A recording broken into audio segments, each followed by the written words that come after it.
Hi all, Dr. Clark here again.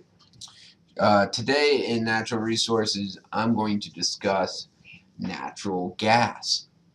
So we left off, we talked about coal, then we talked about oil or crude oil, and now we're going to talk about natural gas. And then after natural gas, we're going to talk about nuclear. All of these are what we call non-renewable resources. Now, natural gas is sampled or collected just like oil, with a few minor changes. But natural gas and oil often occur in the same plane, okay, with natural gas being above oil, so it's like the top layer of the oil. Okay, we'll talk about ways at which methods at which we get at natural gas that differ a little bit from oil, but in both cases, it really just uh, the process is really similar in that you just drill a hole, um, many times very, very deep, until you get to the natural gas region, or until you get to the oil. Okay?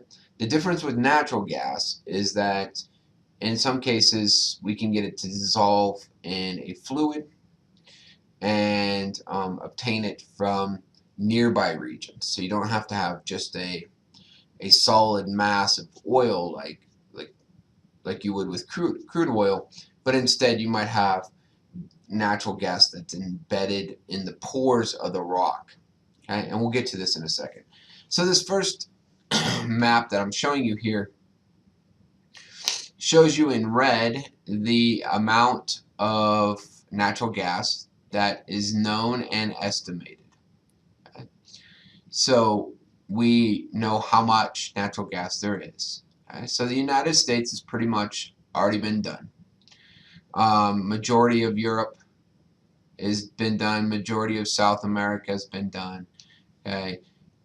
There are some regions where we know there is natural gas. We just haven't estimated how much natural gas is in those regions. Okay. A little bit in Central America, a little bit in South America, a lot more kind of in Russia and Asia, and quite a bit in Australia. Okay?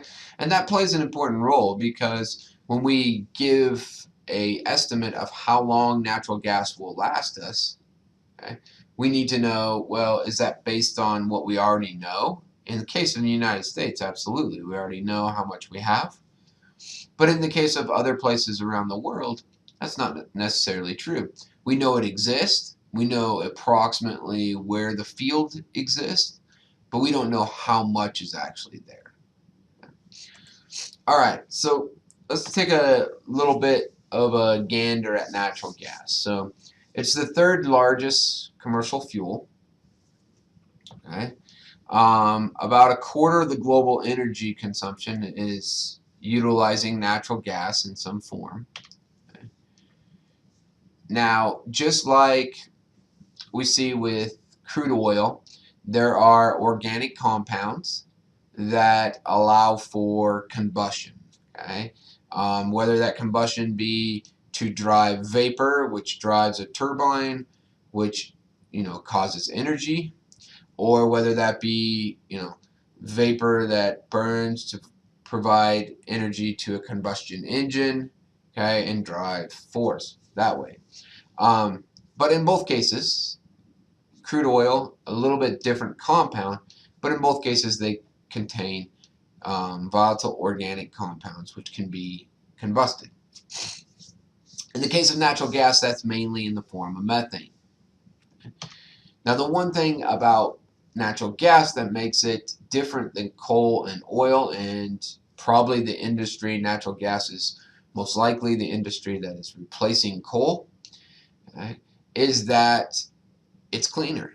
It's much cleaner. Okay? It produces about half the amount of carbon dioxide that burning coal or oil does. Okay? So as a energy source that you're going to burn, okay, the amount of particulate matter or carbon dioxide that's released, okay, is much less. when we look at how much reserves different countries have, it's a pretty familiar sight when we look at, consumption and reserves. Okay, United States has always got a little bit in reserve. Okay? We had a little bit of coal, we have a little bit of oil, and we also have a little bit of natural gas. And we have other countries, okay, that have a lot more than we do. Okay? Russia far outnumbers all other countries with the amount of natural gas reserves. And then probably the Middle East with Iran leading that, Qatar, okay, Saudi Arabia, and then the United States. Canada is a long ways down, even though they're upping the amount of natural gas that they're taking out. Some of the largest fields in the world are found in Canada. A lot of these other countries, in some cases, have very little activity when it comes to natural gas right now. Not the United States. We have large fields in the United States also. Okay, so with that, you can then look at our gas consumption. In 2017, you can see that United States was almost double all other countries, okay, with the amount of consumption via natural gas. Okay, this is billion cubic meters. Okay, and the previous graph is trillion cubic meters. So if we actually look, we're, a hair underneath 10 trillion cubic meters, and that's how much we have in reserve, and we're spending about 700 on a given year. We can just average it out, 700 billion cubic meters. Okay, what that means is it won't take us very long to consume our 10 billion. So right now, the United States is in a policy of consuming all that we produce. Okay? So if you look at United States, okay, from 1950 to 2017, for a long time, the amount that we produced was the amount that we consumed. Okay? Very little of the material was imported. Okay? And we weren't actually consuming all that much until really kind of the 80s and early 90s, and then we started, consumption started to go up from about 90 until roughly 2010, when we would consider the oil boom. Production was lower than consumption, so we had to get those imports from somewhere. Majority of the import of natural gas actually comes from our neighbors up north, and that's Canada, at least for the time being. Now with production and consumption, they're nearly mirrored again.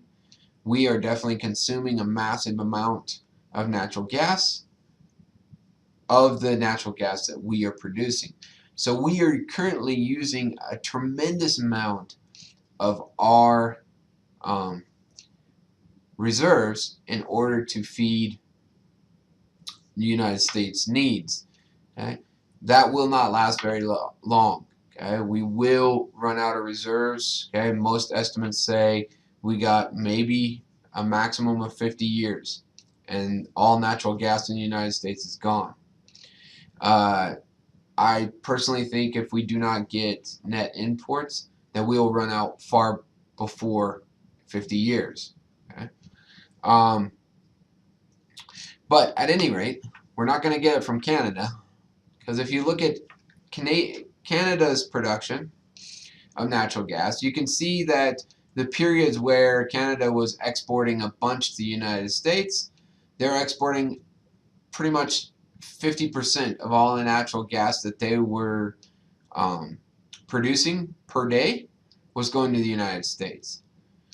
That has trended off quite a bit, and so we're sitting right here, 2018, and you can see that, they're giving us half of what they used to, okay? And they're expending the rest. So their production hasn't really gone down. It went down in the early, or in 2000 teens, okay, but it's trickling back up, and it will probably trickle back up past 220. But nonetheless, you can see here that even though production has decreased a little bit, they're expending all of their natural gas. They were exporting it to us. That's died down, so they're spending more. So what we see is our neighbors to the north are not going to provide us their domestic consumption. They're not going to provide us our needs much further into the future. Okay, 7 years out, and they'll be providing us a quarter of what they used to in 2005. So we'll either have to get that from our neighbors to the south, which do have natural gas, okay, or we'll have to change our ways and spend different type of fossil fuel potentially than natural gas. All right, so like I said before, the drilling operation and obtaining natural gas is very similar to use of oil. Okay, and in actuality, if you look around the country where you see oil wells, in the same region you're probably going to see natural gas wells. Okay. The only difference is that natural gas can be fairly difficult to move. Okay. You need to move it. You can move it in liquid form, but it takes a lot of energy to liquefy natural gas. Okay. You have to freeze it at minus 126 Fahrenheit. You can move it through pipes, and that's the way that we currently move a lot of our natural gas. We pipe it off of the well and move it through the system. Okay? But again, this can be problematic because you have to have lots of pipes, lots of lines coming away, so transportation can be kind of iffy. The other thing is, if we're trying to store it for long periods of time, this is part of the reason why you see production and consumption being nearly identical, is long time storage is difficult. Okay? So we could pump a lot out, we could liquefy it, but then we'd have to store it in long-term storage facilities, and these are not very welcomed on terrestrial. Not very many states want a long-term natural gas storage facility. So sometimes, depending on the country, they'll have a long-term storage facility or loading facilities that occur offshore. But that being said, all of the problematics with drilling and transportation and things like that, it's the least environmentally damaged fossil fuel when burned. Okay, and I want to make sure that you understand when burned is the key there. We actually don't know how environmental damaging natural gas is when we're drilling for it. Okay, because the newest drilling method, at least the one that's in practice the most in the United States and in different countries around the world, is the use of what we call fracking or fracturing. And so what's going on is material is pumped into the hole that was drilled, okay? And that material causes the porous rock to break up and fracture. Okay? And with that breaking and that fracturing, that releases natural gas, and it can go back into the solution and then be pumped out of the hole, out of the well. Now that addition of that fracking solution has provided some problems. We do know that if it's spilt in water, it's extremely toxic. Okay? Now, for the most part, most of the EPA and most scientists around the world, either from Berkeley or Texas A&M, Texas Tech, most of them have shown that the likelihood of a well and the porous rock leaking into the water is not very high. Now the well itself, if the shaft of the well leaks, then it will leak into the water supply nearby. But most of the time those shafts of the well are concrete and lined with steel on the outside. So most of the time there's not a leak there. Sometimes the problem has to do with not what's going on underground, but what happens on the surface. What happens with the connection to the water tanks? What happens when you're pulling that fluid off? Are you dripping some on the landscape? Are you dripping some on the ground, and then that's washing off into water resources? These things. We don't really know the effects. Now, I'm going to show you kind of 3 videos.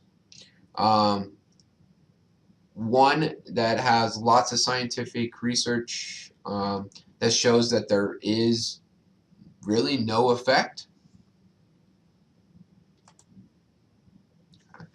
So one that's going to show scientific research that shows that there's really no effect of fracking on water sources.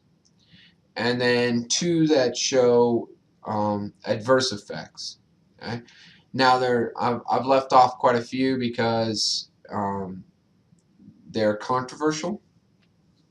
Oklahoma State, some professors out of Oklahoma State in their geology department just published a paper that indicates that fracking can cause earthquakes. This has not been supported by other scientific entities. So their report is pretty new. It was released in like April, and their report suggesting that fracking and the use of fracking solution can cause earthquakes around the wells, which can cause tremors and issues with foundations and damage to people's homes and damage to roadways and things like that. But like I said, I'm not presenting that material because it's really one scientific report. There's another one out of Spain, out of one of the universities in Spain, suggesting the same thing. But since there's so few reports out there, we're not going to bring that into fruition. The other ones that I'm going to bring in are well supported in both cases, in support of fracking from a scientific point of view, and not in support of fracking from a scientific point of view. Okay, so we're going to look at these videos and just kind of present the scientific research for you on fracking and the use of these chemicals.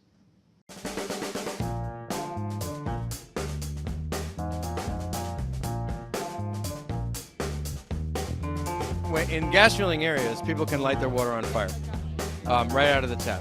And as a father, I don't want my kids to be poisoned.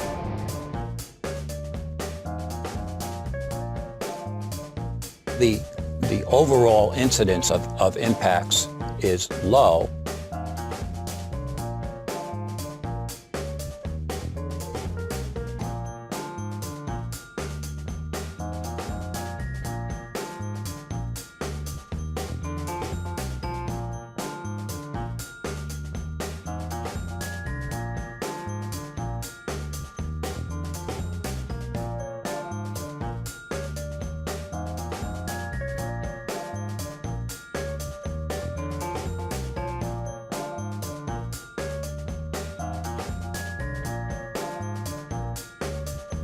We never saw a significant increase in methane concentration after a fracking well was drilled. Chemicals used to get the natural gas out of the ground stayed way below the level where we get our drinking water. In fact, they remained a full mile below drinking water supply.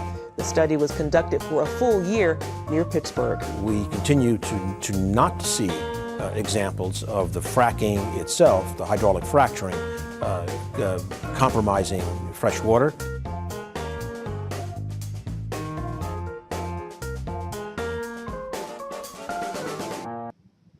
Okay, so there you can see quite a few scientific reports. EPA, USDA, different places, Yale, okay, I think Stanford was on the list.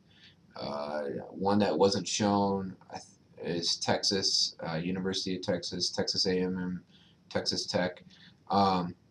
They all have done studies to look at leaking of methane into well water.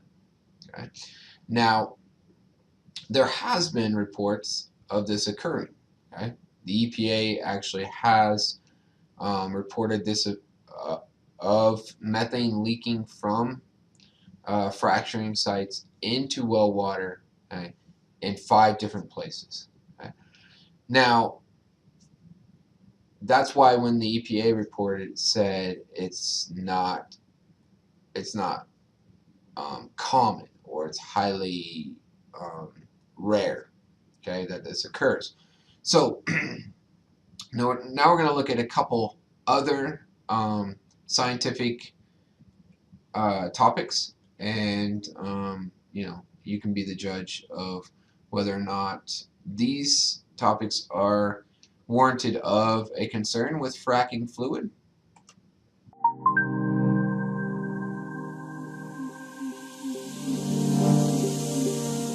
Hydraulic fracturing has brought a series of important benefits to the United States. First and foremost is it's greatly reduced the price of energy, and that's helped families and businesses around the country in really concrete ways. Of course, on the environmental side, hydraulic fracturing has provided important benefits for the country as a whole. It has reduced the price of natural gas, and that has displaced coal from the power generation system.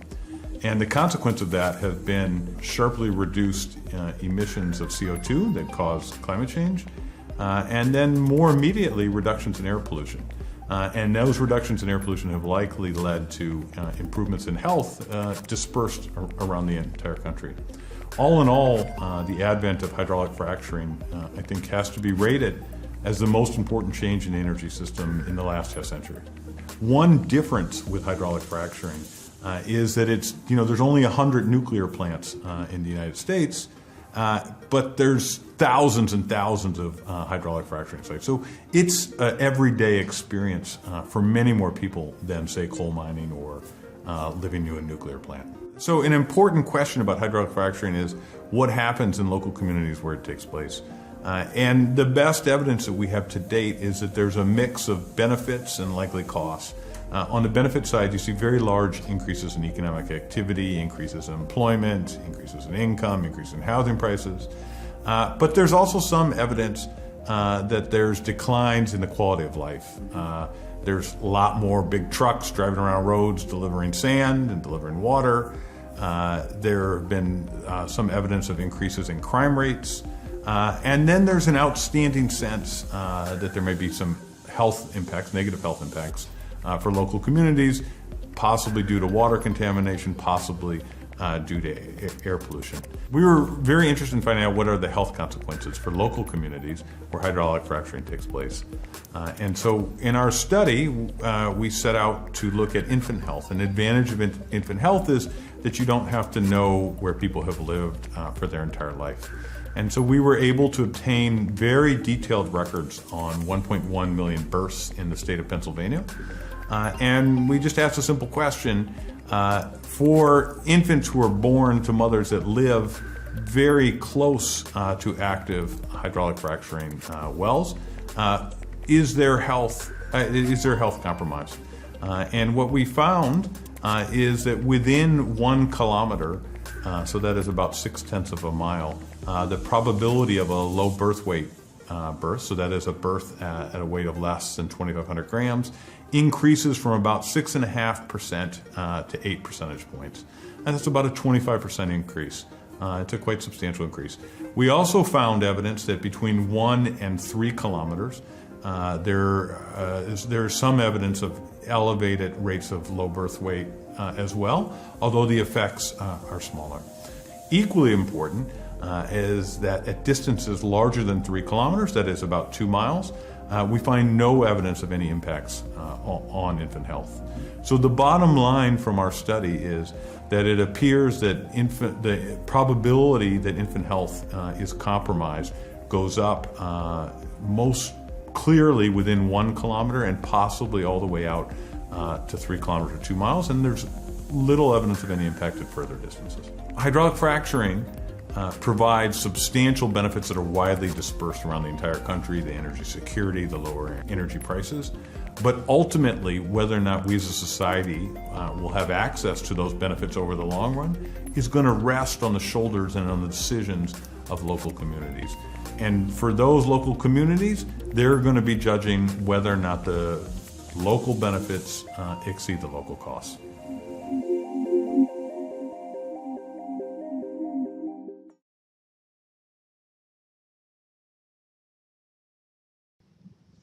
Okay, so there you can see that according to that research, birth weight is significantly lower to children that are born fairly close or live fairly close to fracking sites. Okay, we're not entirely sure why that is, but the next piece of this puzzle might come into fruition with this research that is done by this postdoc.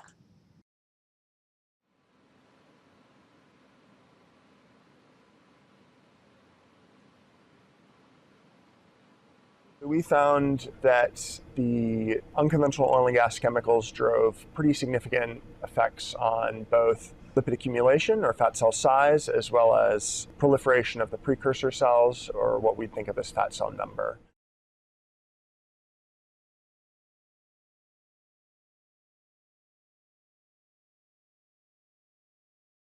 We used a common model of fat cell development, and we exposed these mouse cells to all of these different mixtures of unconventional oil and gas chemicals, and measured then the ability of these chemicals to drive fat cell development. And we measure this via both an increase in fat cell size, which is what we think of as lipid accumulation into the cell, and then also an increase in fat cell number, or proliferation of the precursor fat cells. We tested 3 different types of samples. So one was a common hydraulic fracturing chemical mixture. And this, we have previously looked at the ability to disrupt several hormone receptors. These are concentrations that have been detected in people's, in surface water in these regions, and even in drinking water in some areas. The wastewater samples that we collected, we diluted those quite substantially, so we saw significant effects in our cell model at up to 1,000-fold dilution from the raw wastewater, suggesting that really you don't need much of that to drive effects. But in this case, actually, we had to dilute them in this assay, and I think even about a 40-fold dilution of these extracts cause significant effects on both the lipid accumulation and the precursor cell proliferation. So we know that the model that we use is very relevant to human health and has been shown to be translational, but really further research is needed for us to better work out whether these chemicals are promoting effects in either wildlife populations or humans living near these operations.